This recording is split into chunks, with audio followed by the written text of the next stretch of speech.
Marcus Aurelius was born in April 121 in the upscale Caelian Hill area of Rome, known for its luxurious villas and mansions.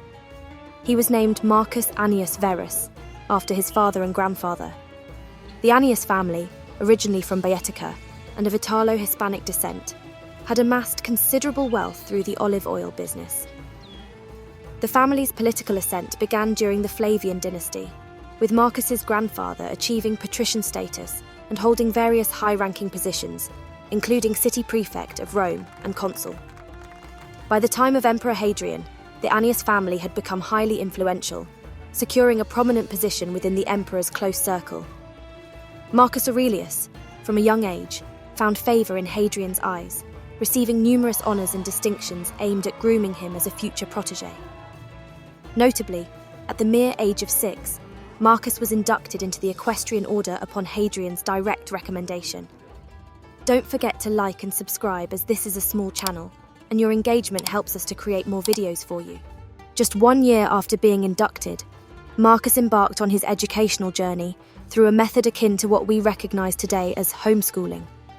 His education was overseen by private tutors and enslaved individuals, procured by his grandfather, covering a wide array of subjects including drama, music, geometry, and literature. Among these teachings, the principles of Stoicism particularly resonated with him, imparted by a Greek tutor. During his adolescence, Marcus's commitment to Stoic principles was evident when his mother, Domitia Lucilla, who was often away, discovered him sleeping on the hard floor, clad only in a philosopher's cloak, embodying the Stoic ideal. By the age of 15, when Marcus assumed the toga virilis, signifying his transition into manhood, Emperor Hadrian had already outlined the future leadership. In 138 AD, as Hadrian's health declined amidst growing paranoia and aggression, he opted to adopt a low-profile senator, Antoninus Pius, as his son and successor. This arrangement included a stipulation that Antoninus Pius would subsequently adopt Marcus Aurelius, then 17, and Lucius Verus as his heirs, paving the way for their future ascendancy.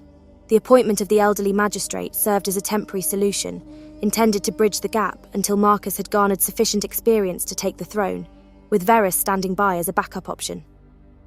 Following the implementation of this arrangement, Hadrian passed away in July of 138. The elevation to this new status deeply unsettled Marcus. However, during the notably tranquil rule of Antoninus Pius, Marcus rounded off his education under the guidance of distinguished figures such as Cornelius Fronto, the era's most renowned rhetorician, and Junius Rusticus, who deepened Marcus's engagement with Stoicism. Marcus demonstrated his capability and dedication as a successor to the throne, despite his physical vulnerabilities.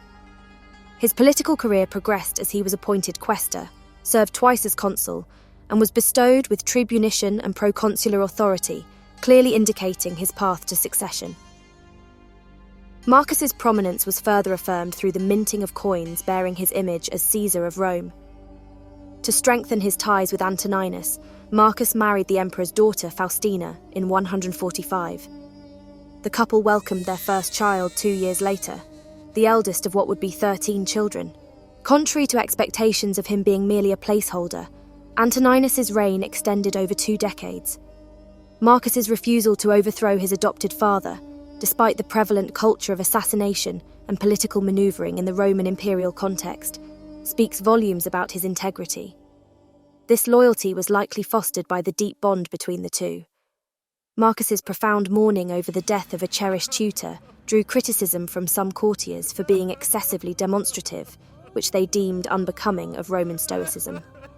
They brought their grievances to the emperor, yet Antoninus staunchly defended Marcus, advising his court to allow Marcus the grace to be a human being for once. This incident underscored Antoninus's understanding and support for Marcus, acknowledging the unique pressures he faced and the expectations of his future role as emperor. On March 7, 161, as Antoninus lay dying at the age of 74, his final wish was for Marcus to steward the Roman Empire with the same care and dedication he had shown towards Faustina, Marcus's wife, and Antoninus's daughter. Upon ascending to the pinnacle of power, one of Marcus Aurelius's inaugural decisions was to share his authority by advocating for Lucius Verus, his adoptive brother, to be appointed as his junior co-emperor. This proposal was promptly presented to and approved by the Senate. Following this significant decision, both Marcus Aurelius and Lucius Verus began their reign by distributing a donation of 20,000 sesterces to each member of the Praetorian Guard, securing their allegiance. Subsequently, they managed the funeral proceedings for Antoninus and facilitated his consecration by the Senate without any opposition. The initial 6 months of their joint rule proceeded without incident, marking a period of stability for the Roman Empire. However, the tranquility was short-lived. The fall of 161 brought with it severe storms that caused the Tiber River to overflow, wreaking havoc on Rome through widespread flooding that resulted in loss of life and displacement of many citizens. Marcus Aurelius was proactive in his efforts to mitigate the effects of this disaster on the capital. Compounding the adversity, alarming reports emerged from the eastern provinces around the same time, presenting new challenges for the nascent dual monarchy. Taking advantage of Antoninus Pius's relatively unassertive military reputation, Vologases IV, a bold Parthian monarch, launched an invasion into Armenia, a nation allied with Rome. The initial onslaught saw Vologases' forces overwhelming several Roman detachments dispatched to halt their advance. News of these defeats and the imminent threat to Syria reached Rome, signalling a dire crisis. With neither emperor possessing military expertise, Marcus chose to dispatch Lucius Verus to the front lines as a symbolic leader of the imperial war effort. Lucius was supported by a cadre of seasoned generals responsible for the actual conduct of military operations. Meanwhile, Verus made his way eastward at a measured pace, allowing his military advisors to commence strategic planning. Back in Rome, Marcus Aurelius dedicated himself to the empire's internal affairs, overseeing financial, organizational, and legal matters. Amid the conflict with Parthia, Marcus Aurelius decided to revive a governance model initiated by Hadrian, involving the appointment of 4 special magistrates to administer Italy.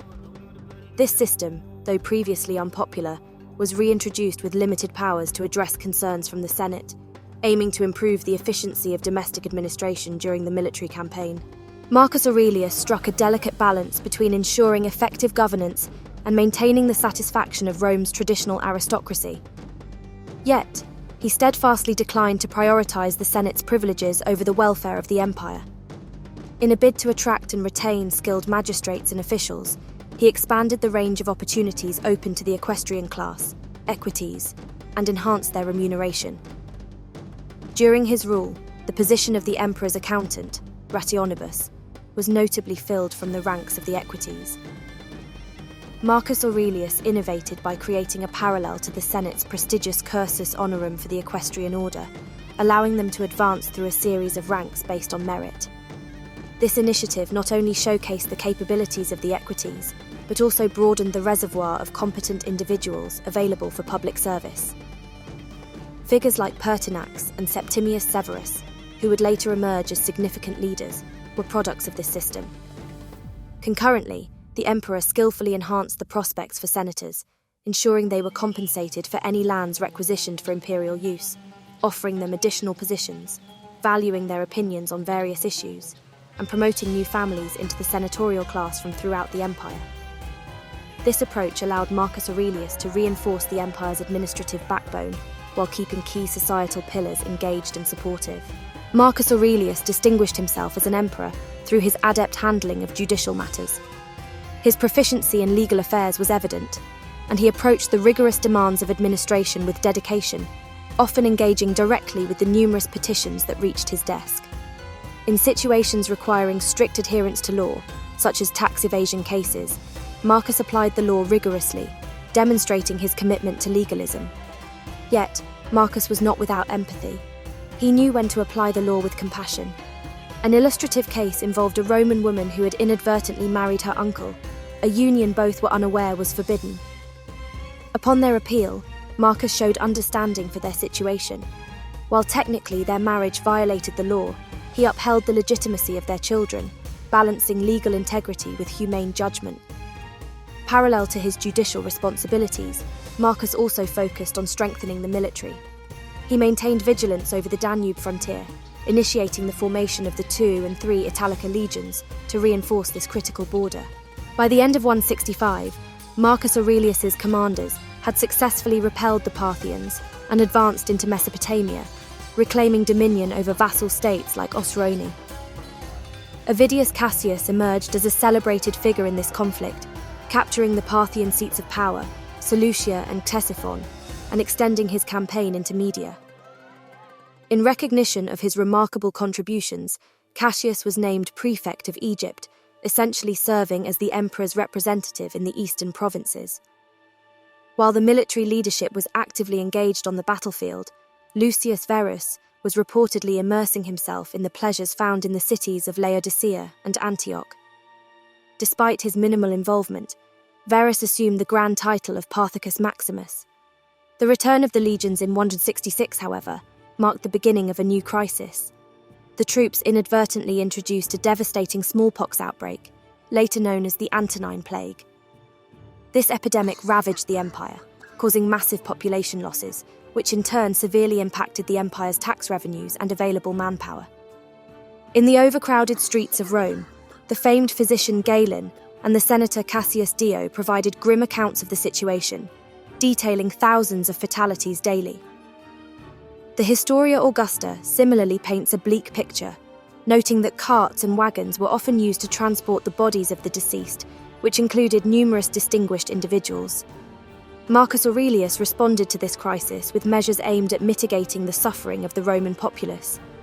He implemented regulated burial practices, ensured public funerals were financed by the state, and organised religious ceremonies to appease the gods and uplift the spirits of the disheartened citizens. However, the catastrophic effects of the plague were exacerbated by additional troubles from the north. In late 166, a minor group of Germanic warriors launched an assault on Pannonia, but were swiftly repelled and managed through diplomatic efforts by a local governor. The following year witnessed a significant escalation as a vast alliance of tribes from across the Danube, spanning from the Gallic to the Dacian frontiers, initiated incursions into Roman lands, driven by the desire for improved living conditions and access to the empire.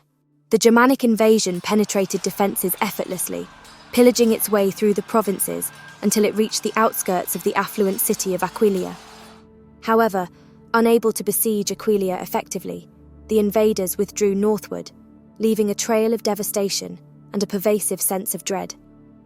Faced with the dual crises of a devastating plague draining the empire's vitality and the external threat, Marcus Aurelius adopted a pragmatic approach to bolster his forces. He extended amnesty and compensation to criminals and bandits in exchange for military service, and offered freedom to slaves and gladiators willing to fight for Rome. In an effort to secure additional funds, Marcus even auctioned imperial treasures and items of personal significance, such as his wife Faustina's luxurious garments, in a move likely intended to demonstrate his commitment to the empire's survival. Despite setbacks caused by the plague, Marcus Aurelius prepared to leave Italy in the spring of 168, his first departure from the peninsula, compelling a hesitant Verus to accompany him. Upon reaching Altinum during their journey, Lucius Verus, the junior co-emperor, was struck by a sudden stroke and passed away, leaving Marcus Aurelius as the sole sovereign of the Roman Empire. Despite his personal aversion to warfare and his inexperience in military affairs, Marcus Aurelius arrived at the tumultuous Danube frontier and established his command centre in the Pannonian city of Sirmium. The conflict that ensued, starting with a massive Roman counteroffensive across the Danube in 170, evolved into a prolonged and fiercely contested struggle against the Germanic tribes, who proved to be formidable adversaries. Marcus Aurelius, although a novice in war, led the efforts alongside a council of seasoned military officers, focusing on the main threats posed by the Marcomanni and Quadi tribes. Meanwhile, other areas also flared up with conflict. Minor tribes launched incursions across the Rhine, and in the south, the Sarmatian Iazigis and Costoboci launched significant assaults. The latter even managed to reach Greece, where they desecrated the sacred site of the Eleusinian Mysteries. The brutal nature of the conflict, characterized by extensive carnage and looting by both factions, with the Romans engaging in actions that bordered on genocidal, was a stark departure from anything Marcus Aurelius had previously experienced. Consequently, He relocated his command to Carnuntum in 171. As noted by historian Frank McLean, the poignant contradiction of Marcus Aurelius's reign lay in the paradox of a reserved, scholarly individual inclined towards philosophy being ensnared in relentless military campaigns. Despite his personal inclinations, Marcus Aurelius excelled as a military leader, a success attributed largely to his judicious selection of officers and his willingness to rely on their expertise. Amidst the chaos of war, he also persevered in his administrative duties, reviewing petitions and presiding over legal matters, which subjected him to considerable stress. To cope with the psychological toll of his situation, Marcus Aurelius penned what would later be celebrated as one of the seminal works of Stoic philosophy and a guide to personal ethics, the Meditations. This work not only provided him solace during trying times, but has also offered wisdom to countless others through the ages. The title of Marcus Aurelius's Meditations might suggest that these writings were intended for a public audience, yet it is widely believed they were personal reflections, meant solely for his own contemplation. As Marcus Aurelius and his legions navigated the tumultuous campaigns of the early 170s, he found moments to record his thoughts, covering a breadth of topics that went beyond the scope of simple note-taking. While it's challenging to encapsulate the essence of the Meditations fully, one passage vividly captures his approach to life.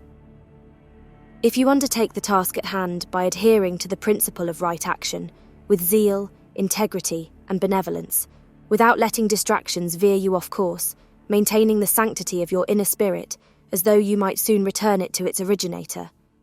If you stand by this conviction, without expecting anything beyond or evading anything at hand, but find satisfaction in your current endeavours according to nature, and uphold an earnest simplicity in your words and actions, you will lead a life of happiness. This encapsulates the philosophical stance that guided him through the complexities of his reign and personal challenges. By the year 175, Marcus Aurelius had successfully extended Roman control into parts of Marcomannia, compelling numerous allied tribes to make peace. He then turned his attention southward, aiming to decisively defeat the Sarmatians and incorporate their territory into the Roman Empire as new provinces. However, Marcus's military efforts were abruptly interrupted by startling news from Cappadocia, triggered by unfounded reports of Marcus Aurelius's death, which were further fueled by letters from Faustina expressing concern over his health. Avidius Cassius, the emperor's esteemed governor in the east, proclaimed himself emperor and took control of the eastern provinces beyond the Taurus Mountains. In contrast, the imperial governor of Asia Minor, Marcus Verus, who had also distinguished himself during the Parthian War, remained steadfast in his allegiance to Marcus Aurelius. Verus chose loyalty over rebellion, promptly dispatching a messenger to inform the emperor of Cassius's actions. Despite realizing the inaccuracy of the rumors regarding Marcus's demise, Cassius found himself too embroiled in his power grab to withdraw. He pressed on with his claim to the imperial throne, setting the stage for a confrontation with the legitimate emperor. In a decisive move, Marcus Aurelius called his 15-year-old son Commodus to the Germanic front, signalling his intention to secure the succession and confront any threats to his rule. However, before they could embark on a campaign against Avidius Cassius, the self-declared emperor was killed by a centurion loyal to Marcus, identified only as Antonius, bringing Cassius's brief reign of 3 months and 6 days to an abrupt end. When Cassius's head was delivered to him, Marcus Aurelius declined to view it, demonstrating his disdain for the rebellion. Following this, Marcus Aurelius quickly negotiated a peace deal with the Iazyges, compelling them to contribute 5,500 cavalry to the Roman forces in Britannia. He then embarked on a tour of the eastern provinces to reaffirm their allegiance, after which he returned to Rome. Upon his return, he elevated Commodus to the position of co-emperor in 177, solidifying the succession. This period of turmoil took a toll on Faustina, who passed away during the journey back to Rome. Speculation swirled that she may have been poisoned due to her alleged involvement in Cassius's uprising. In August 178, Marcus Aurelius and Commodus left Rome to commence the second phase of the Marcomannic Wars, known as the Expeditio Germanica Secunda, marking another significant military endeavour in Marcus's reign. After an additional 2 years engaged in warfare, Marcus Aurelius was on the brink of integrating the territories of the Marcomanni, Quadi, and Iazyges into the Roman Empire. However, in March 180, he was stricken by the plague, which rapidly deteriorated his health. This news deeply saddened the Roman troops, who held a profound affection for him, unparalleled by any other leader. During a critical moment as his condition declined, a tribune approached him to inquire about the password for the night's watch. Marcus Aurelius responded with poignant symbolism, advising, "Go to the rising sun, for I am already setting." This was not only a poetic farewell, but also an act of entrusting his son Commodus to the care and loyalty of the military. Shortly after imparting these final words, Marcus Aurelius died. His death marked not only the loss of a revered emperor, but also, unbeknownst to those of his time, the end of the Pax Romana, the long-standing peace and stability that the Roman Empire had enjoyed.